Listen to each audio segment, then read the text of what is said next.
Damn, Angel. Damn. Jag the game at the free throw line, man. It's a lot of controversy going on in Chicago. The Sky fans are blaming Tyler Marsh for Angel Reese losing the game at the free throw line and ruining the Chicago Sky's chances of really cutting the lead down to 1 and giving themselves a chance to keep playing and try to get an upset in Phoenix. Angel played a hell of a game, 15 points, 20 rebounds. We cannot poo-poo. Angel Reese just turned a basketball game into a full-on blooper reel, and now Sky fans are pointing fingers faster than toddlers with cookie crumbs on their faces. The coach is getting roasted, the excuses are stacking up, and suddenly everyone's acting like WNBA viewership rivals the Super Bowl, all just to compete with Caitlin Clark's spotlight. Strap in, because this meltdown has more drama than reality TV. And honestly, the fake numbers are way funnier than the actual score. Angel Reese is at the bottom of the pick and roll shot attempts list, and it kind of makes sense if you really watch. So on her first game back from injury, somebody interviewed her and asked her, what do you think about Uzan joining the team? How's that change things? And she said, hopefully I'll get more pick and roll touches. Unfortunately, that just hasn't happened. And it's more so, in my opinion, that she's just not getting that play called for her. It's not something that the team is running. Pick and rolls for Angel is not happening. So there is a list. My guy Trendy put it out. I know a lot of people, Trendy is controversial, but Trendy does, you look at his stats, when he posts stats, they'd be right. And so he put out a list of the top pick and roll shot attempts for front court players, and Angel wasn't even. Angel Reese had the ball, the crowd buzzing, the game within reach, and then boom. What came next wasn't a clutch moment, a highlight reel play, or even a halfway decent attempt to save the situation.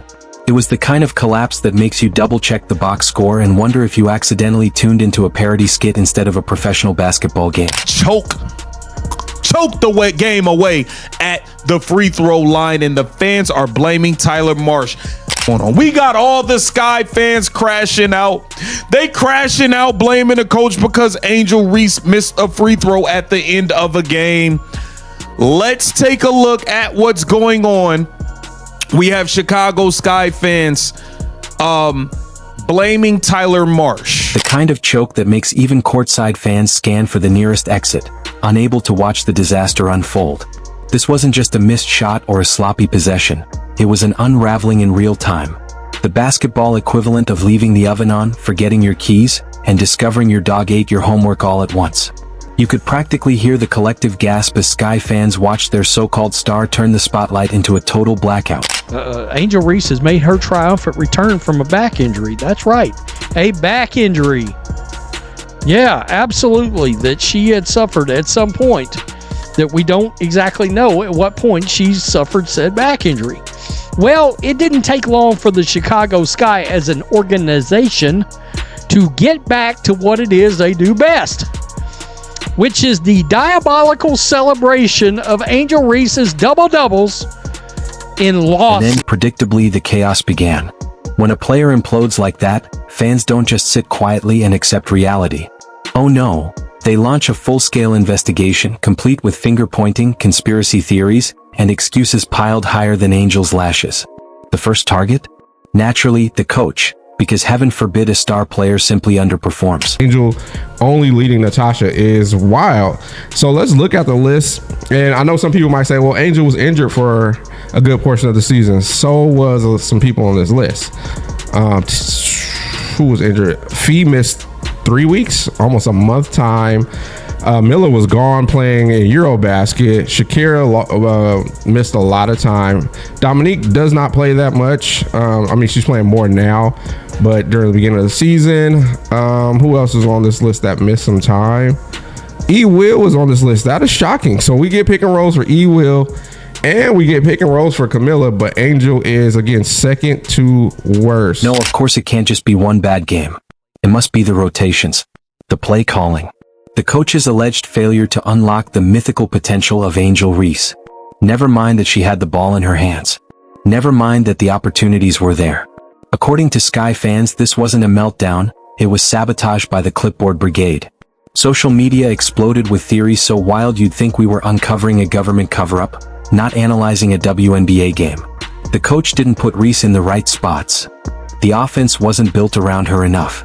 Plays weren't drawn up perfectly as if basketball had cheat codes. Some fans acted like the coach personally walked over, tied her shoelaces together and whispered, "Good luck," before the final possession. One meltdown, one bad game, and suddenly it's the coach's fault. They went from "she's the future of the league" to "she's a victim of poor coaching" faster than you can say double-double. But here's the reality. This isn't just about one game.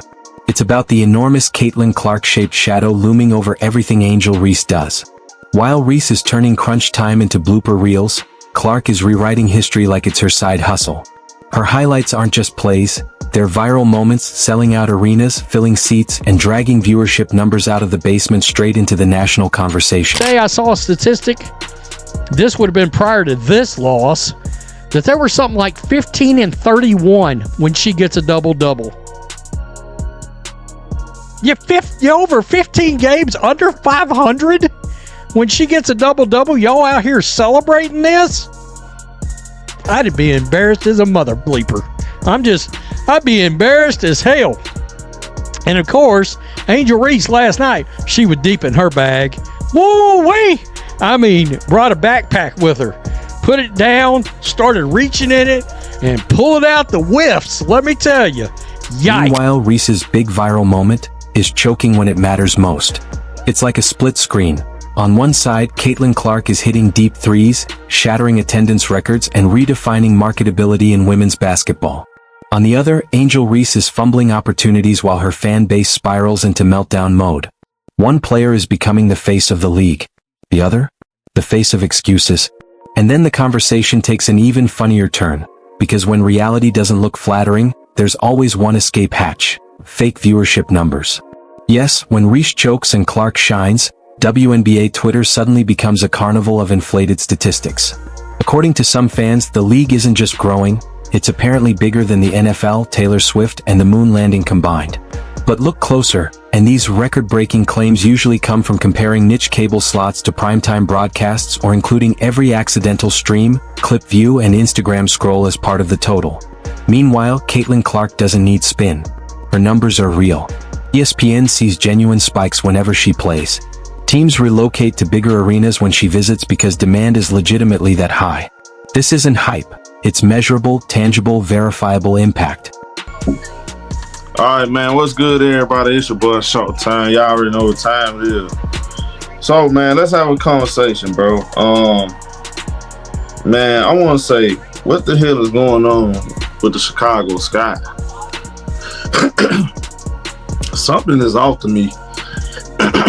I'm watching them from the jump.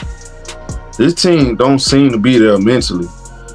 It looks like players are mentally checked out. Now, shout out to Angel. I want to say this. Angel, for the most part of this game, she went out there and competed. Seemed like she was the only one that really showed up. And that makes the fake number game look even more absurd. Like showing up to a marathon with a forged participation medal while the real winner is still lapping you. Of course, Sky fans don't stop there. If blaming the coach and inflating the ratings doesn't work, there's always the classic blame the refs strategy. Suddenly, every whistle is biased, every missed call a conspiracy. According to some, the league itself is working overtime to make Angel Reese look bad, all just to prop up Caitlin Clark. Because nothing screams rational sports debate like inventing a referee conspiracy to explain why your star can't finish a layup. Some fans even turn on Reese's teammates, claiming they aren't giving her enough help, aren't setting her up properly, or aren't protecting her image. Dominant yet fragile, hyped yet scrutinized, the contradictions are dizzying. And the deeper you dig, the clearer it becomes. This entire saga is fueled by one thing: the Caitlin Clark rivalry. Everything Angel Reese does or fails to do is measured against Clark. Every mistake is magnified, every success debated, every narrative tugged between two players on completely different trajectories. One consistently delivers on the court. The other is propped up by social media hype and creative accounting.